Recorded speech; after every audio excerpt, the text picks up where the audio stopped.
I have a pleasure of introducing Steve Anderson, the gentleman who has written a fantastic book, as far as I understood, the first book he's ever written. And the impact of that book, I think, will be felt, for many, many years. Because I personally enjoyed reading it, and I think it must be a manual for a lot of CEOs, company owners, entrepreneurs, different level, because I think the book really includes the basic and the most fundamental things which a business are needed in order to grow, and not just grow like Amazon, because it's built on Amazon experience. Let me tell you that very often people say Amazon, oh, it's too far. I mean, they're too big to compare my small business. But actually, the principles which are described in the book and the principles which Jeff Bezos built his business are so relevant for all levels of business.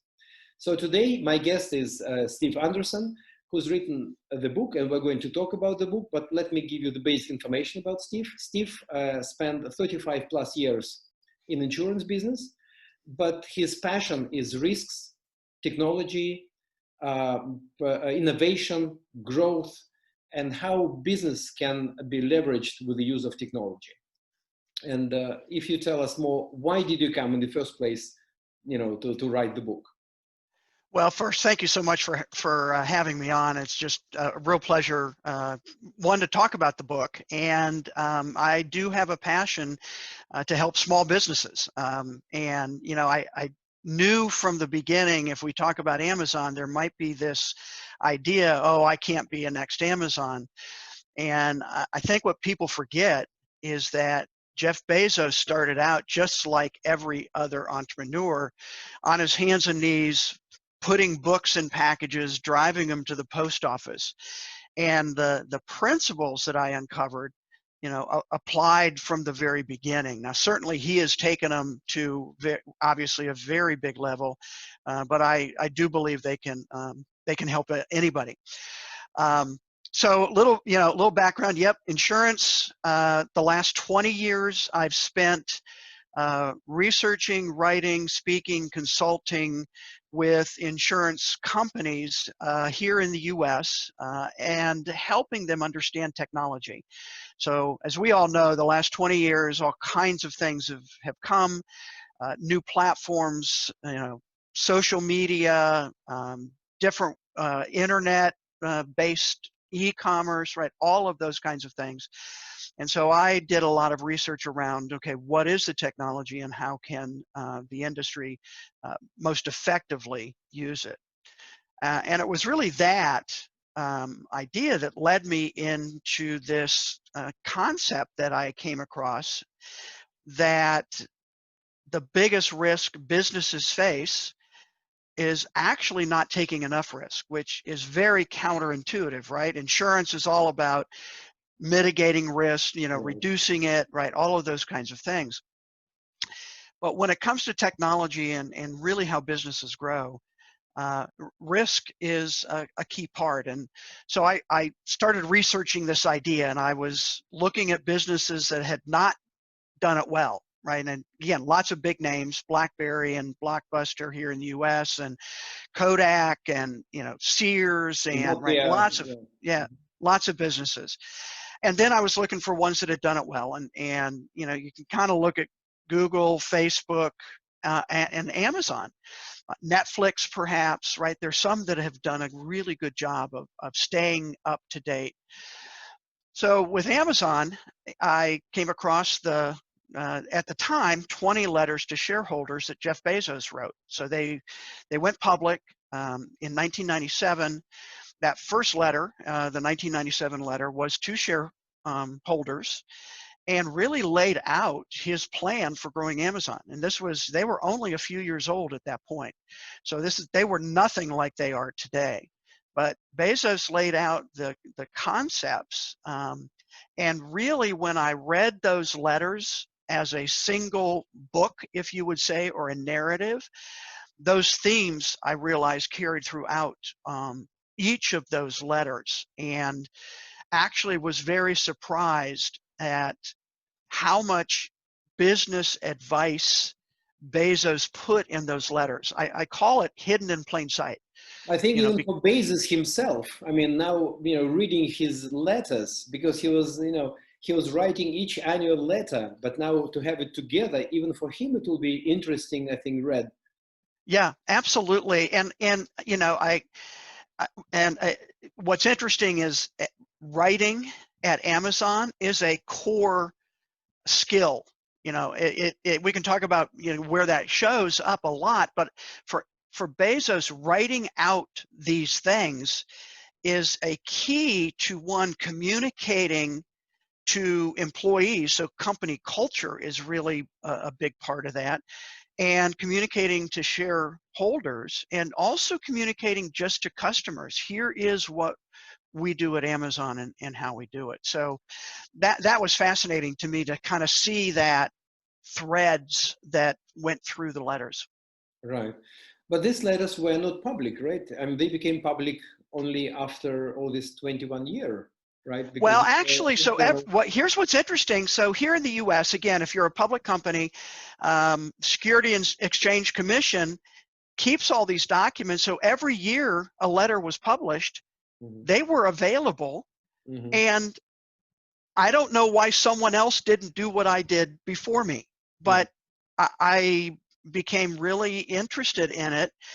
And as I went through the letters, I actually talked to a couple of people, and they said, "Hey, this is a book. This isn't just information that might be helpful. This could be a really good book." And so that's where the book came from. I did a lot of research, obviously, came up with the 14 principles and the 4 cycles to kind of help people get their head around, what does this mean and how can it apply to me? And fortunately, I am married to a very good writer, and so she is the co-author of the book and really helped make it readable. Shall we finish this interview and I invite your wife instead? That maybe, maybe. Okay, well, that's great. And it's interesting that you really managed, I mean, you've done a lot of creative work because you have sort of not just read through all these letters, but you created so-called 4 cycles, which I believe really correct representation of the company growth. And that is test, and then build, and then accelerate, and then scale. Right? Correct. And in each there are certain principles. And we've categorized the principles right within those 4 cycles. And part of it was, again, looking at where are different businesses at different times. And I believe any business, whether you're just starting out or you're a larger organization, actually go through these 4 cycles all the time. So it's not just start and finish. It's a cycle in that you go through it. You have a new product and a new service. You're going to be testing some things to find out if it works well or not for customers, and then building and accelerating and scaling. And then the principles, fit into those particular cycles that are important in order to actually learn from and make use of those cycles. Right. I found one principle which I'd like us to focus in each of those cycles. And the first one, which for me is, everybody's paying lip service. That yes, failure is good. And look at the Michael Jordan, who failed. And look at Steven Spielberg, who was rejected from some, theatrical institutions 3 times. Or a Dyson guy invented the vacuum cleaner. He failed and failed. And Edison, who failed 10,000 times, etc. But actually, not many people, or at least people I know around me, entrepreneurs, who would grasp the failure as a wonderful thing. Even I personally, when I fail, I feel myself, what a silly jerk I am. That I know I have to learn from that, but deep inside I feel so unhappy, and especially if you lose money. So that's even, worse. Yes. At the same time, in Amazon culture, according to your book, failure to success is one of the major principles. Can you tell us more about that? Yeah, I sure can. And again, you don't normally see the word successful and failure used together.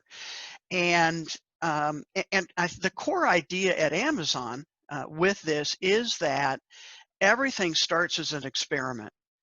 And Bezos actually says in his letters a couple of different places that if you experiment, failure is always an option.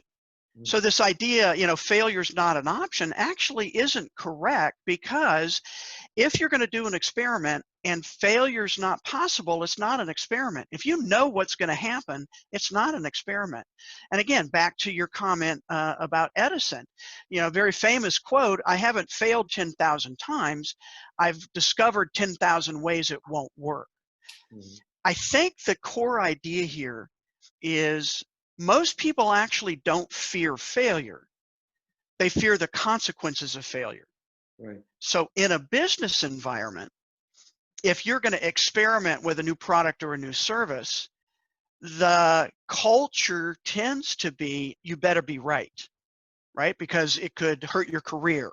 It could, prevent that next promotion if you're, not right all the time. Well, nobody can be right all the time. And, at one place, Bezos says, Amazon is actually the best place in the world for an employee to fail. Now, I also have to say, Amazon has an intolerance for incompetence. So this is not just, oh, who cares? They have a very, several actually very specific processes that they use to make sure they actually, what I call, protect the downside, right? How do we prevent the failure, even knowing that that could be a possibility? Right. And so that's part of the culture that Bezos built up, because I think at his core, Bezos is a really curious person, and he feels there's so much to invent. We just need to keep experimenting to find out what that is. And honestly, you see that at Amazon all the time. I talk about in the book, probably Amazon's biggest failure is the phone. It's called the Fire phone. It was released in 2014. Nobody bought it. Utter failure. And in fact, at one point they tried to sell it for 99 cents and people still didn't buy it. And frankly, we already had iPhones and Androids, and who needed an Amazon phone? Failure. But again, when you start looking at it from the perspective, okay, what can we learn? What did we think was right about the Fire phone that ultimately we were wrong about? So how can we learn not to repeat the failure?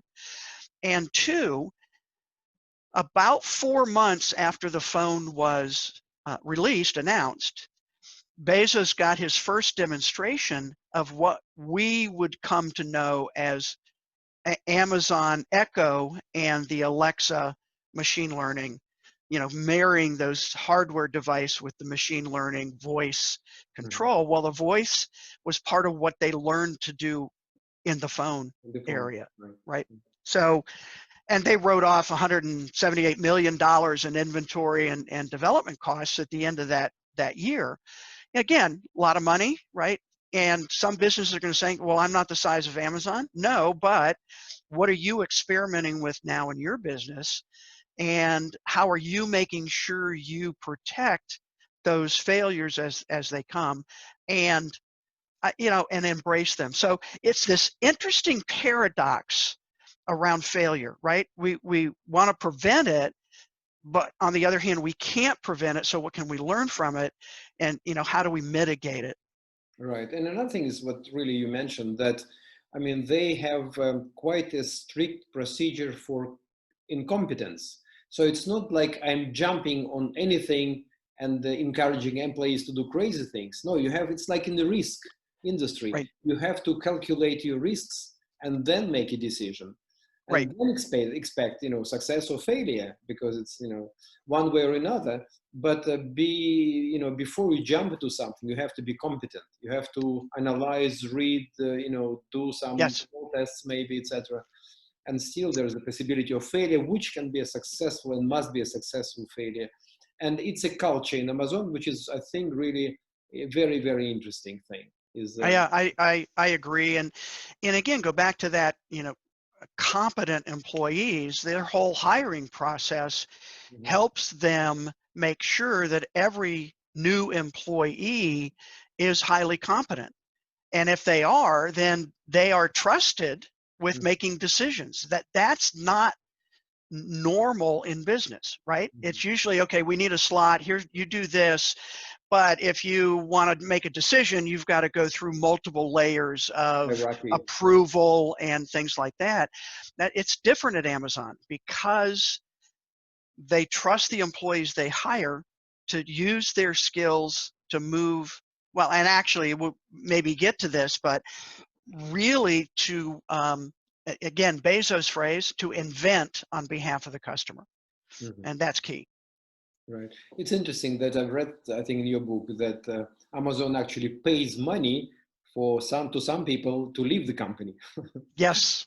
So that's yeah, and that is actually a concept that came over from Zappos, which is online shoe sales. So when you say, I know the guy, yeah.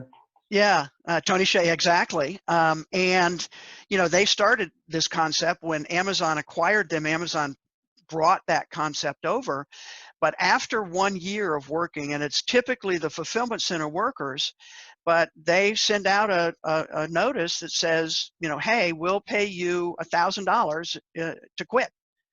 And the whole idea is, if $1,000 makes you want to quit, you probably shouldn't be there anyway.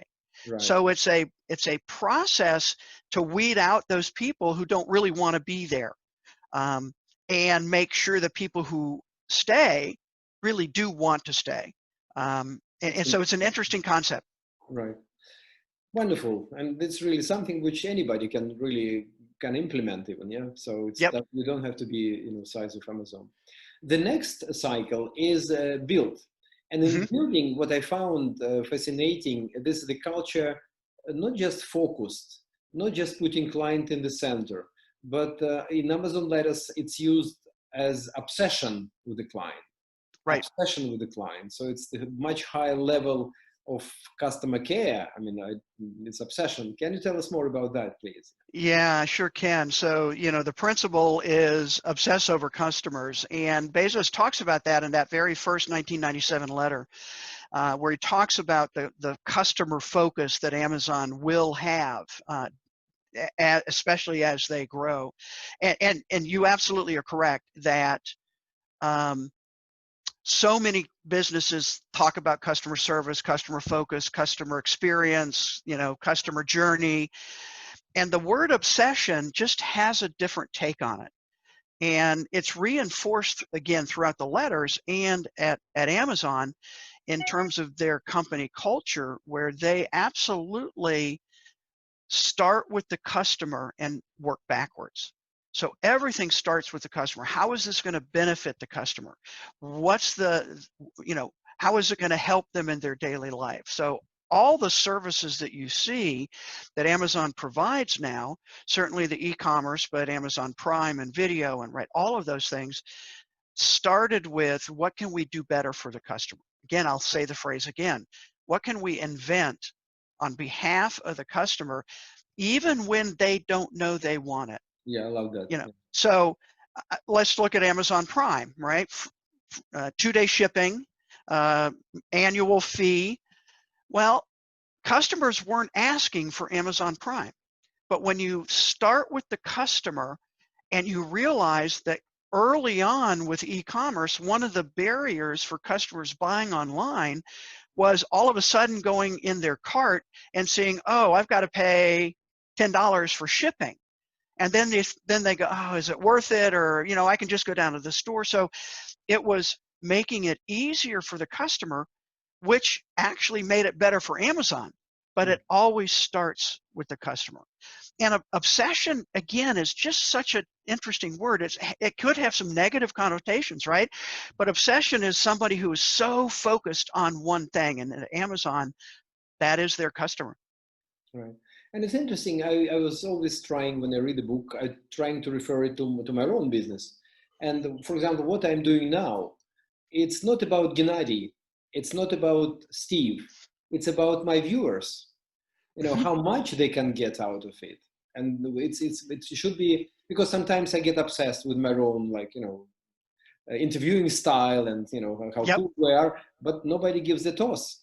You know, people Right. want to get value, you know, from what we do and from what I do. And I think I have to keep it in mind always that customer is not just right. We have to be obsessed. We have to give maximum as much as we can if we want ourselves to be successful. Correct. And, you know, and I think the idea that customer's always right, maybe I kind of back off that a little bit, but when you invent on behalf of the customer, you're helping them understand what they will want when they know it's available, right? So you're kind of thinking future in terms of, again, back to Prime or Prime Video or right any number of different products and services. Even you know, even cloud computing, so AWS, right? That was built for Amazon, and someone said, "Hey, we think developers might like this." And to be able to not have to worry about building the computing infrastructure, we're pretty good at it. We can make it available to them. Well, that's thinking, right? Mhm. And inventing on behalf of the customer, thinking about a problem they have and do we have a solution that they would like? Well, obviously the answer was yes, right? AWS is a huge part of the Amazon business. That's interesting. This is a phrase I quote. It's giving customer what they want before they even know they want it. Yes, This is really fantastic thing. yes. Yes. Another thing which I feel is important is this acceleration thing, because Hmm. we test, we build, now we want it to go fast. And here there are several major principles, but I'd like to focus on pick up one or maybe two, and that is promote ownership. Again, everybody is talking about, you know, yes, you have to be, you know, part of the company, you have to get the feel that you are owner, but actually, in the UK, I know John Lewis, they're trying to do, and I know a couple of people employed there. And Yeah, it's still like, okay, us and them. I mean, right. so what do you think about that? How Amazon Yeah. managed? So yeah, again, and I'm going to go. And what's so interesting is I keep going back to the 1997 letter because these core principles all are in that first original letter. And what's interesting to me is that every single year since, Bezos closes the shareholder letter for that year saying, as is my habit or as is my practice, I attach the original 1997 letter. So it's that important to him that he wants everybody to go back to that. Now, you know, 21 years later, he's still following that. That's whole interesting there. But in that letter, he talks about how important employees will be to Amazon's growth. And what he says is that compensation for employees will be weighted more to stock options, ownership, actual stock in the company, than salary compensation. So Amazon has always been on the, no, they still pay good salaries for certain positions, but they're always on the lower end of the scale, but they actually have a very robust stock option plan because Bezos says we want employees to think like owners, therefore they must actually be owners. Because now their built-in self-interest is, I need to help Amazon grow because, you know, we want to help customers, right? And it's going to help my stock price get higher and I build more value, you know, in my stocks. Um, and he addresses, I think it's 2004 letter, he actually addresses this in a paragraph where he says tenants think different than owners, and he gives this example of a friend of theirs who had a rental property, and tenants in the rental property actually nailed their Christmas tree to the wood floor in the house, and he said an owner would never do that, you know, but a tenant is sort of like, I don't own it, who cares? And so that's the core idea. And I think, again, think of it for businesses. You know, maybe stock's not an option for you, but what if you had an employee that actually came up with this great idea to, you know, shave $50,000 off your expenses? what if you gave them a percentage of that savings? Or they came up with a great idea for a new product.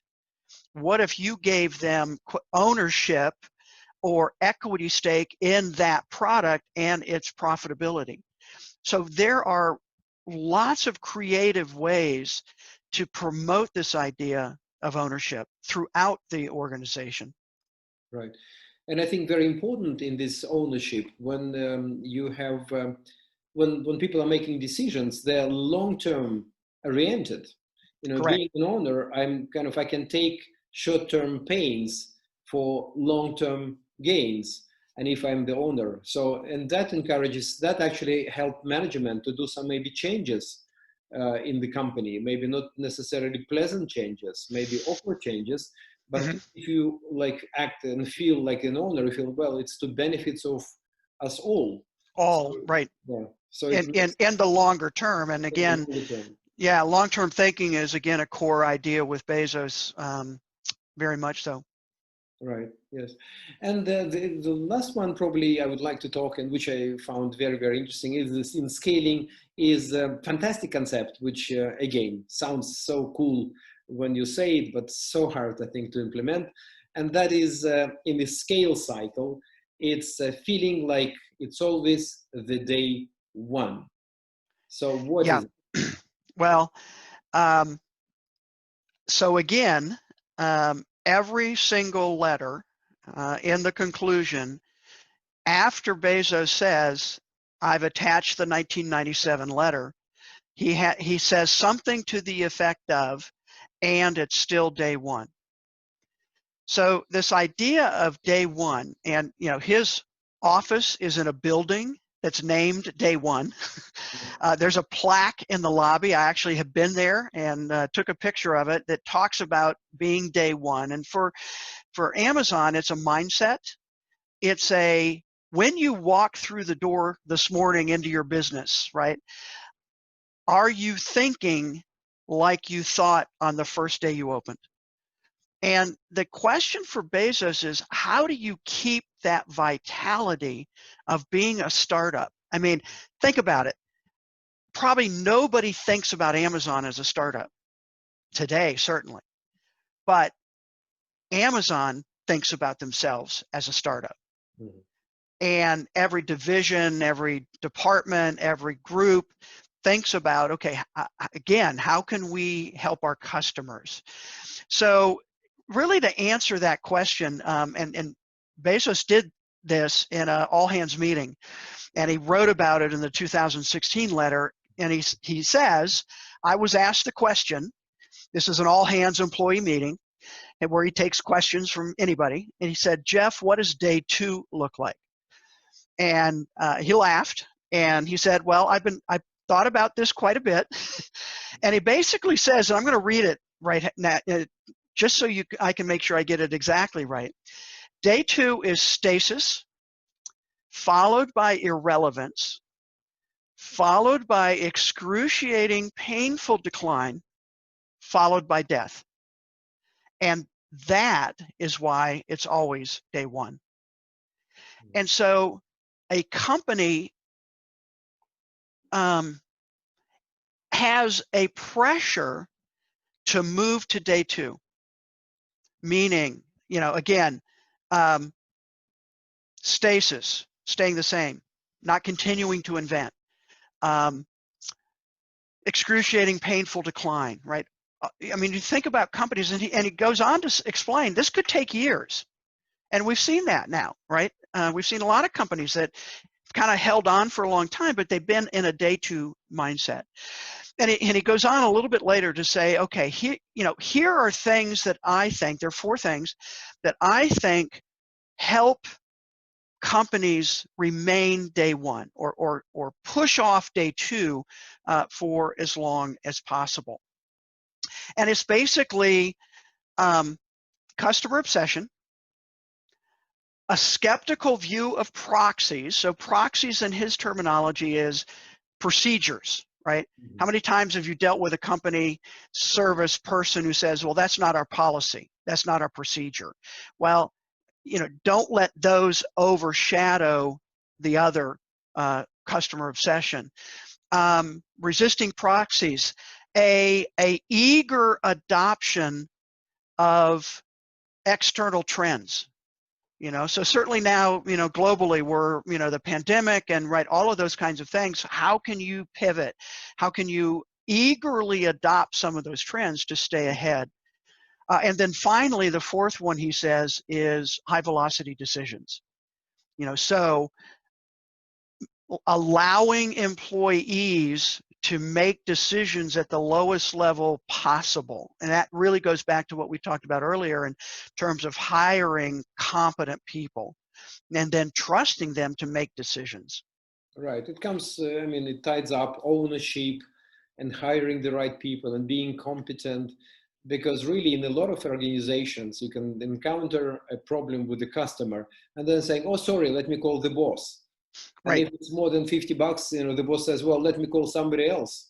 And it's like, and I know that if the conflict is not resolved in 30 seconds, by snapping like, yes, sorry, apology, here you have. Yes, we can do. Yep. Yeah. And then obviously bad taste in the mouth and then customer leaves. Well, and Amazon would take that at least one step further in that they would want to know why the customer had to call in the first place. Mm-hmm. What's wrong in our process or procedure? Is the product something not working correctly? How do we fix the reason for the call, not just take care of the customer when they call? Mm-hmm. Right? And that's not something that I think is intuitive with a lot of businesses going, oh, well, customer service is just what we have to do.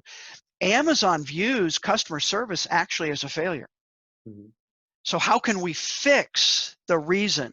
Or how can we allow the customer to fix it themselves? Mm-hmm. And again, that's how all of these principles, work together. They each stand on their own, but they all are interrelated to one another also.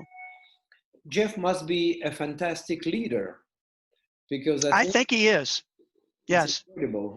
They started with a few people and now it's 650,000, I think, worldwide, and yep, they're still growing and innovating. Well, and even this year, mostly I think in the United States, but they hired 175,000 people. Mm-hmm. One, people who are out of work. Two, they needed help, for all the people that were ordering online. That to me is a fascinating example of high velocity decision making, right? They did that within a couple weeks. And they had the infrastructure that they could do that. And that they have spent billions of dollars and years developing. And you see the benefit of that now. All right, incredible. Well, I think there are so many really lessons which can be drawn.